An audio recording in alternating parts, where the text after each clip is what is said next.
Luke 23, and the whole multitude of them arose and led him unto Pilate. And they began to accuse him, saying, We found this fellow perverting the nation and forbidding to give tribute to Cæsar, saying that he himself is Christ a king. And Pilate asked him, saying, Art thou the king of the Jews? And he answered him and said, Thou sayest it. Then said Pilate to the chief priests and to the people, I find no fault in this man. And they were the more fierce, saying, He stirreth up the people, teaching throughout all Jewry, beginning from Galilee to this place. When Pilate heard of Galilee, he asked whether the man were a Galilean. And as soon as he knew that he belonged unto Herod's jurisdiction, he sent him to Herod, who himself also was at Jerusalem at that time. And when Herod saw Jesus, he was exceeding glad, for he was desirous to see him of a long season, because he had heard many things of him, and he hoped to have seen some miracle done by him. Then he questioned with him in many words, but he answered him nothing. And the chief priests and scribes stood and vehemently accused him. And Herod with his men of war set him at naught, and mocked him, and arrayed him in a gorgeous robe, and sent him again to Pilate. And the same day Pilate and Herod were made friends together, for before they were at enmity between themselves. And Pilate, when he had called together the chief priests and the rulers and the people, said unto them, Ye have brought this man unto me as one that perverteth the people. And behold, I, having examined him before you, have found no fault in this man touching those things whereof ye accuse him. So nor yet Herod, for I sent you to him, and lo, nothing worthy of death is done unto him. I will therefore chastise him and release him, for of necessity he must release one unto them at the feast. And they cried out all at once, saying, Away with this man, and release unto us Barabbas, who for a certain sedition made in the city, and for murder was cast into prison. Pilate, therefore, willing to release Jesus, spake again to them. But they cried, saying, Crucify him, crucify him. And he said unto them the third time, Why, what evil hath he done? I have found no cause of death in him. I will therefore chastise him, and let him go. And they were instant with loud voices, requiring that he might be crucified. And the voices of them of the chief priests prevailed. And Pilate gave sentence that it should be as they required.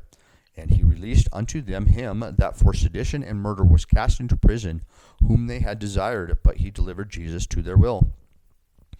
And as they led him away, they laid hold upon one Simon, a Cyrenian, coming out of the country, and on him they laid the cross, and he might bear it after Jesus. And there followed him a great company of people and of women, which also bewailed and lamented him. But Jesus, turning unto them, said, Daughters of Jerusalem, weep not for me, but weep for yourselves and for your children. For behold, the days are coming, in the which they shall say, Blessed are the barren, and the wombs that never bare, and the paps which never gave suck.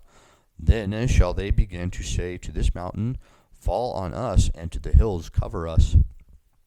For if they do these things in a green tree, what shall be done in the dry? And there were also two other malefactors led with him to be put to death. And when they were come to the place which is called Calvary, there they crucified him, and the malefactors, one on the right hand and the other on the left. Then said Jesus, Father, forgive them, for they know not what they do. And they parted his raiment, and cast lots.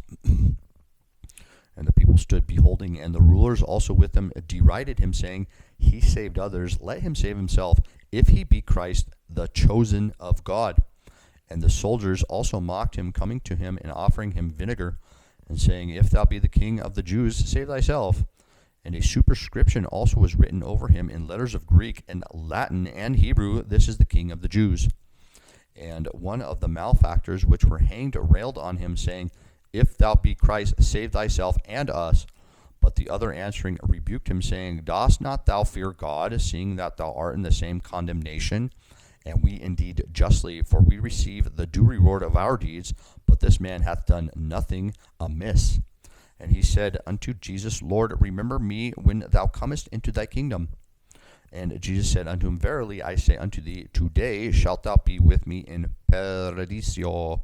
And it was about the 6th hour, and there was darkness over all the earth until the 9th hour.